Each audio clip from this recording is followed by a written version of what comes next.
बाळा, मी तुला एक गोष्ट सांगतो. एक माणूस होता, त्याचे 3 मित्र होते आणि त्या माणसाच्या मृत्यूच्या अखेरच्या समयी ते 3ही मित्र त्याला भेटायला आले. माणसाने तिघांना प्रश्न विचारला की बाबांनो, आयुष्यभर तुम्ही माझी सोबत केली, आता मृत्यूनंतरही माझी सोबत कराल का?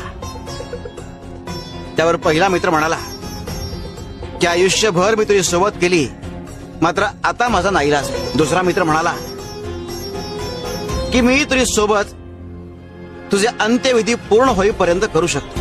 तिसरा मित्र म्हणाला की मी आयुष्यभर तुझी सोबत केली आणि मृत्यूनंतरही मी तुझी सोबत करेन. हे 3 मित्र कोण होते ठाऊक आहे? धन, कुटुंब आणि कर्म. धन तोवर तुमची सोबत करतं जोवर तुम्ही जिवंत असता. कुटुंब तोवर तुमची सोबत करतं जोवर तुमचे अंत्यविधी पूर्ण होत नाही. मात्र कर्म हे मृत्यूनंतर कायम तुमच्या सोबत असतात. आणि इतकंच काय, तर तुमचा पुढचा जन्म हे तुमच्या कर्मांवर अवलंबून असतो.